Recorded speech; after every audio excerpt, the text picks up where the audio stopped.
Chapter 12, Part 4. This is the final part. After promising you linear perspective, I open with something with no linear perspective, but that's okay. You're going to see her soon. Here's some linear perspective for you. So this is a painting created by the artist Perugino. He had learned painting in Florence, so really the heart of the Renaissance, and painted the delivery of keys to St. Peter in the Sistine Chapel. It shows how he allowed the technique of one-point perspective to dominate the composition. The subject is meant to promote the primacy of the Roman Catholic Church, as you will see very soon. But the subject is the delivery of the keys to St. Peter, which occurs in the foreground, right across the bottom. What's going on back here in the background has absolutely nothing to do with the subject of the painting or the subject of the commission. But you can see how he created this huge, big, open courtyard with converging diagonals of this gridded pavement and put a couple of triumphal arches in here and this octagonal domed structure here, all imaginary, but all very symmetrically arranged. And the painting, so that shows how he's following on to this trend and using any excuse to use his linear perspective. Now let's look at this for a moment because this is very important.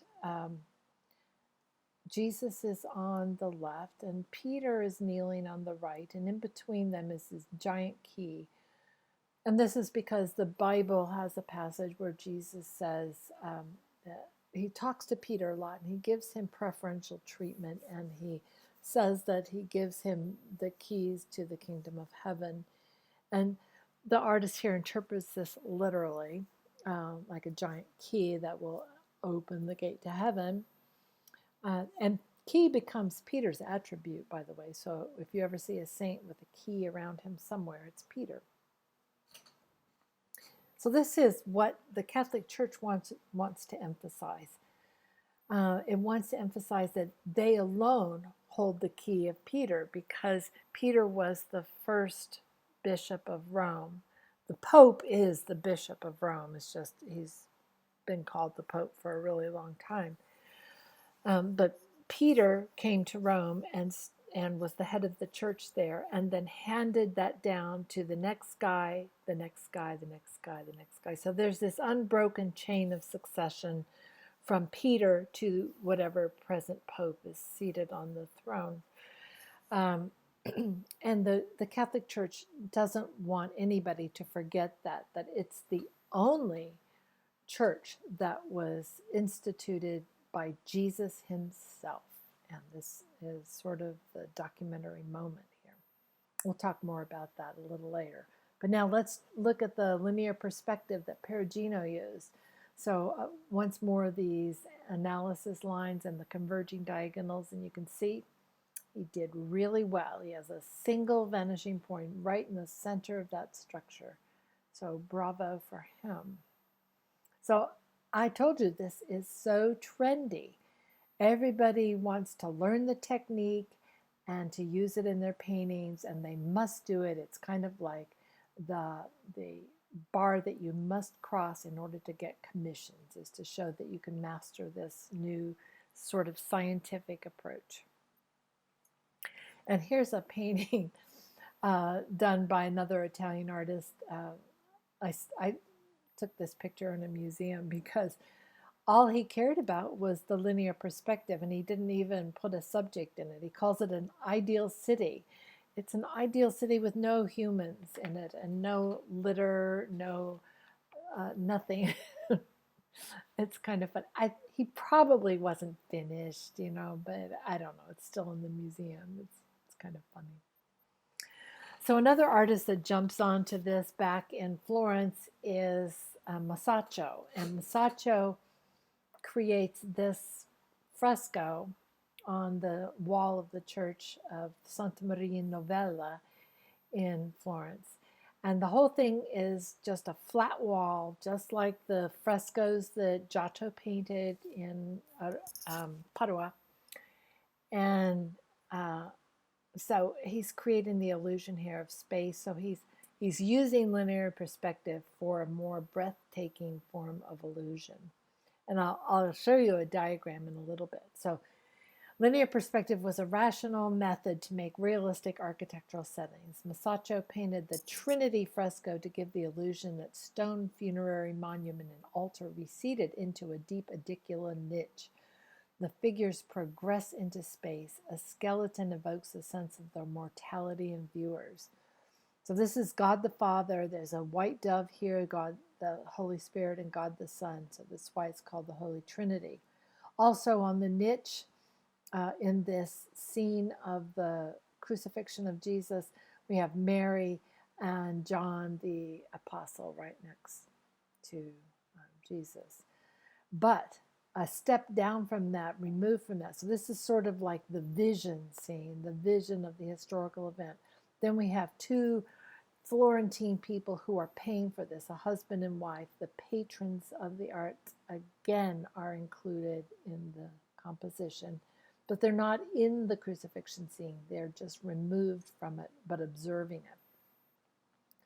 Then underneath them, on this flat piece of wall, again, is the illusion of a tomb where Masaccio has painted a stone coffin here, or sarcophagus, with a skeleton on top of it, all fresco, all flat, and the inscription on this that says, I'm sorry, it's very pixelated there, you can't even read it, but in Latin it says, "As I am, you will be."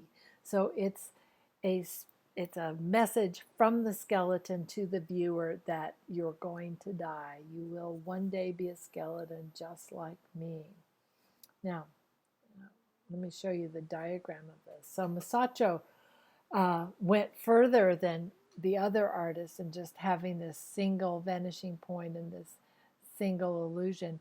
He created on a flat wall, never forget that it's a flat wall, the illusion that there's a space that goes back this far, that it has these steps leading up to it. And this is what it would look like in a cutaway with the fake tomb, the patrons here on the next step up. We've got the columns framing the crucifixion with Mary and Joseph on this level, and then God the Father standing up on this upper ledge above them. So it's really complex. And I can imagine that when it was unveiled and when he took away all the scaffolding in the church and people saw it for the first time, they were just stunned and everybody was buzzing and saying, "Oh my gosh, you have to go see what Masaccio's done. It's just astounding." So it would have been a hedge. This was the popular culture. I also need to point that out. This is what the fans were talking about on the streets in Florence. That's all they have. So Masaccio got a commission to do a chapel in another church in Santa Maria del Carmine, and the subject of the frescoes in this chapel was St. Peter. So it's a whole series about Peter, and I'll show you that. But this is one of the panels of it, showing Adam and Eve being expelled from the Garden of Eden. And you can just see the painting style. He's very skilled. Foreshortened angel up above. So, and then this is one of the several scenes of the life of Peter. The tribute money is remarkable for use of linear and atmospheric perspective. It was painted in 32 giornate with bright colors that vary in tone. So by atmospheric perspective, it means that things that are further away get fuzzier and lighter. And so he's kind of showing that he understands that.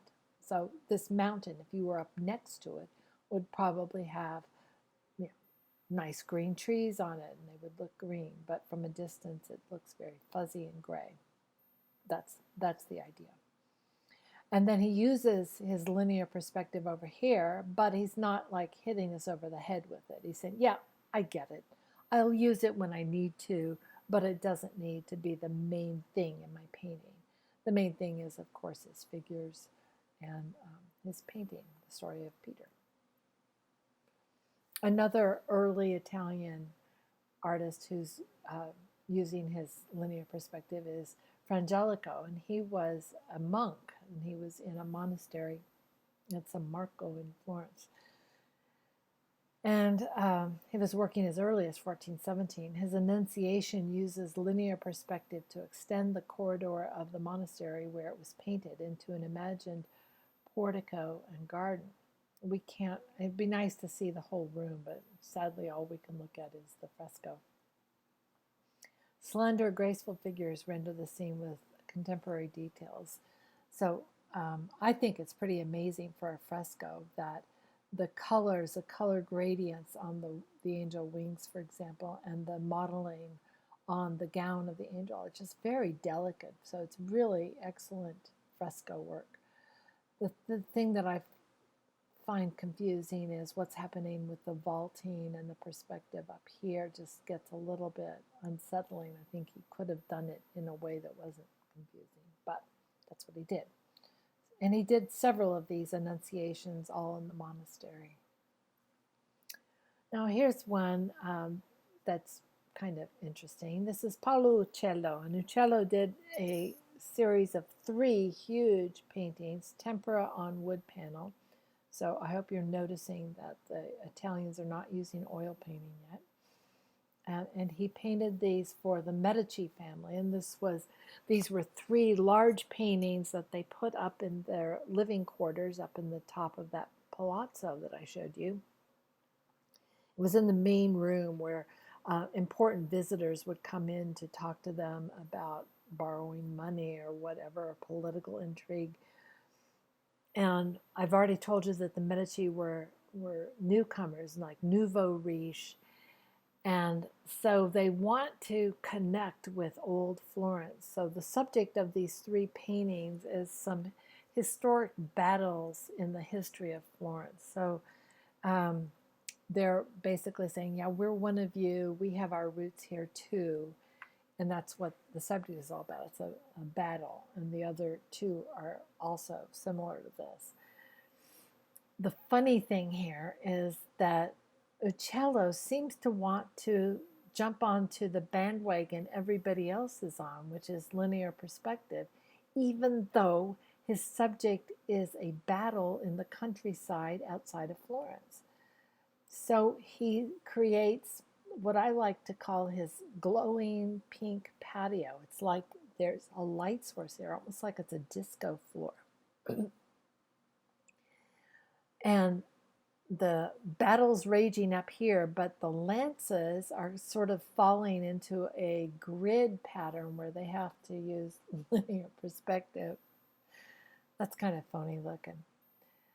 And then some artists, as we're going to see soon, will be using foreshortening too, which is another sort of scientific approach to painting where you can make things look more naturalistic by having the parts of objects that are closest to the viewer appear larger, and the parts of them that are further, they shrink down. So a foreshortened fist coming at you would look larger than the shoulder that's behind it, for example. So you have to sort of imagine what I'm saying. I'll show you some good foreshortening soon. So he's trying to use foreshortening because other people are doing that too. So we have this fallen soldier here, and you can see he doesn't get it. He also doesn't keep this soldier in the same scale as the guy on the horse. And then the feet, which are coming towards us and right up against the edge, the lower edge of the painting, should be larger in proportion to, say, the head, because they're closer to us, but he did just the opposite. So the head is larger than the feet. So he's got that twisted too. So to me, this is nothing but a bad painting. So sorry about that. Yeah, I'd love to find flaws in paintings. So when there's a flaw, I'll be happy to tell you about it. And you can find flaws on your own too. So how about this painting? This is pretty famous, pretty iconic. This is another Florentine artist who was working for the Medici also, Sandro Botticelli, and it is the birth of Venus from the late 15th century. So it's significant for a lot of reasons. And um, when we saw Donatello's David, and I said he's reviving the classical nude here, but he's using it for a biblical subject. So here's Botticelli also reviving a classical nude, this time as a nude female of Venus, but instead of using it for a biblical subject, he's using it for a pagan subject. So I think this sort of stands out in our continuum as the first break, if you will, from Christian subjects that's not secular but goes directly to pagan beliefs. And this is a pagan deity. So this is Venus. And here's a classical Venus that we saw there, very similar. And Flora over here next to her is about to cover her up. So she's only nude because she was just born. So there's a reason for that. And Flora's coming to cover her up quickly. Zephyr, the wind, is blowing on her here. So he's a personification of the wind. And here's another Botticelli. It's called Primavera or Spring, where you get the same sort of classical subject matter. You get the three graces dancing. You get Hermes over here. He has his caduceus. He's up here waving this tiny little cloud out of the picture. Cupid or Eros is up here shooting his arrow at somebody to fall in love. Here's spring personified. Here's Flora again. Flora, this shows a time lapse where the wind is grasping Flora and supposedly impregnating her. I'm not bringing that interpretation, but I'm just saying somebody has. And plants start to grow out of her mouth, and then she becomes this full-blown floral abundance here. Notice all the fruit in the trees. So this is spring, primavera. So at this time in Florence, in the late 15th century, there's a preacher comes into town who has some issues with this paganism. He has some issues with a lot of things in Florence, like people getting more excited about art than God, and people taking a lot of pride in their expensive clothing, their homes, and their paintings. So he thinks that people have lost track. They've wandered away from that narrow path of salvation that the Middle Ages was all about. This guy's name is Girolamo Savannah Rolla, and this is a portrait of him. So he went around preaching to Florentines that they needed to repent. They needed to come to God. And he would hold bonfires in the city of Florence, and he called them bonfires of the vanities. And he would encourage Florentines to bring their paintings, like the paintings I just showed you by Botticelli, to bring them to the bonfire and throw the paintings on it, throw their books of classical literature on it, because it was against God, it was pagan, and to throw anything that distracted them from that path of salvation, to throw it on the fire, because it's better to burn your paintings than that you should burn in hell. And people believed him. There was a huge following of Savonarola. And in fact, Botticelli, whom I just showed you doing the birth of Venus, he was one of the followers of Savonarola, and he took all of the paintings out of his studio and threw them on the bonfire. But the ones I showed you they'd already been sold, so he didn't burn those. Somebody owned them and fortunately didn't burn them. And eventually the tide turned against Savonarola. He tried to get too powerful. He was trying to control the whole city politically. And the leaders of Florence turned on him and arrested him and burned him in his own bonfire. So this is the execution of Savannah Rolla there. That's just a total bonus feature for you. So let's see what's happening outside of Florence. So you should have the idea that Florence is the hotbed of all this creativity, that everything that's happening is happening in Florence. In other cities, there's paintings as well. And Florentine artists move out of Florence and go to these other cities and paint because they're coming from Florence, so they've got a lot of fame on their side. So this is just a painting by Piero della Francesca, the Battista Sforza, and Federico da Montefeltro. This is, I just include this. I mean, I could talk about it more, but I'm not going to. I'm just going to say this is sort of the state of portraiture at this time, that profiles were very common, and this sort of comes down to us from Roman coinage, that the earliest portraits were done on coins. This guy, by the way, had lost an eye in a battle, and his the bridge of his nose had been damaged, so he had a good reason to only show half of his face. Then in I gotta think where we are, Mantua.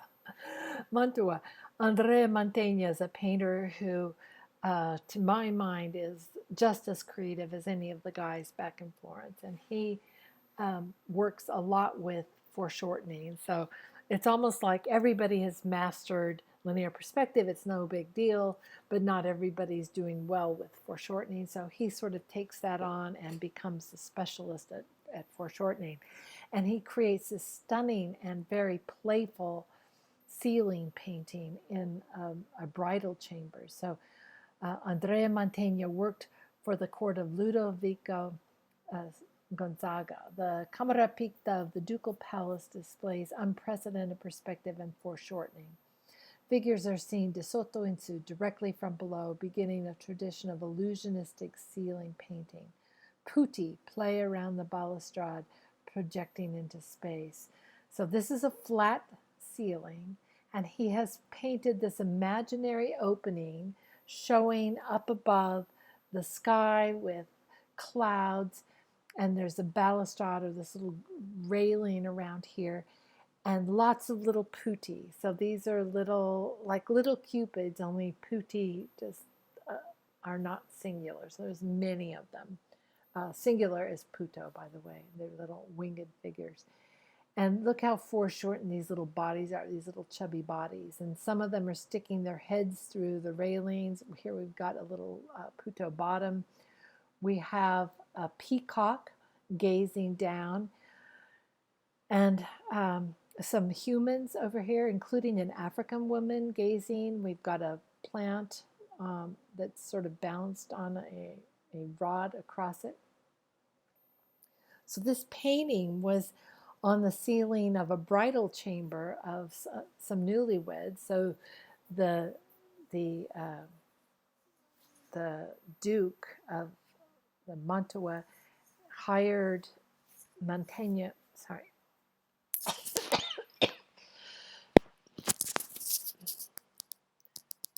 The Duke of Montegna,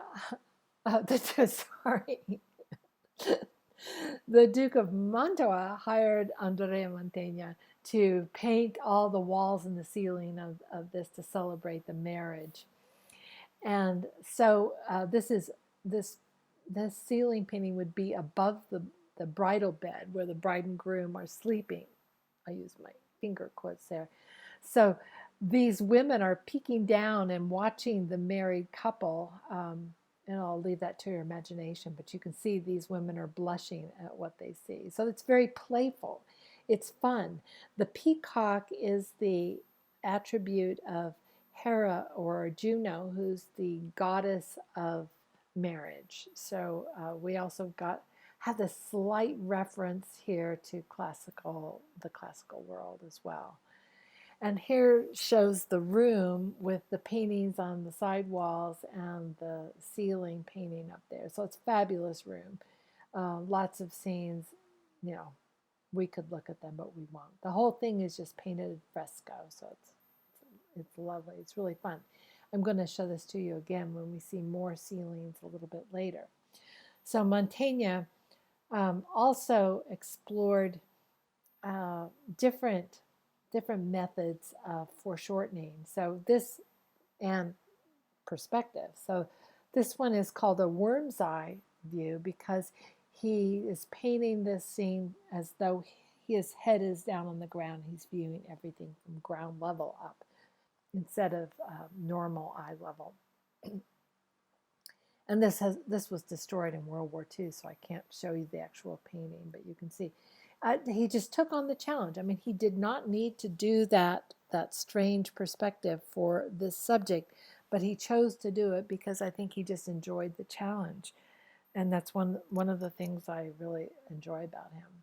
And here's another one he did, the dead Christ, the body of the dead Christ before the tomb is sealed up. And he has the body lying flat, greatly foreshortened. But I think he kind of missed it too, where the feet should look larger, and especially in comparison to the head, which is further away. So it's the same thing that like that Uccello painting. But you can see he does a very good job of rendering parts of the dead body. The wounds here are amazing, where he shows this sort of torn flesh, and on the hands as well. So in Venice, painting takes a whole different turn. Venice is quite removed from Florence and Rome, so it does its own thing, and we will see some more Venetian painting later, but I'd like to show you this one because I tried to tell you how important St. Francis was for that sort of softening of culture during the Gothic period. And here's a painting of St. Francis. So he is well loved by people. I mean, nobody has a bad thing to say about Francis. So this is a Venetian painting of him. And now a review. I'm going to just revisit the painting I showed you earlier of Perugino's delivery of the keys. And I said it was really important as a piece of propaganda to the Pope because the emphasis of the Roman Catholic Church as being the only valid church in the world. Right now it's the only one, but very soon there's going to be some competition. So this is the Sistine Chapel. All the stuff that I've grayed out has not yet been painted, but when it was built, some of the first paintings were these frescoes along the side, including the one by Perugino. So this is where it is. It's in Rome. It's on the wall of the Sistine Chapel, and it's pretty big. So I just wanted you to see where it was in its original location. Okay, this event was not described in the Bible, but came to signify the supremacy of papal authority. So there you go. Seeing it again twice from a new angle. And that's it for the early Renaissance, but we're not done with the Renaissance. Obviously, there will be much more in the High Renaissance. So see you later.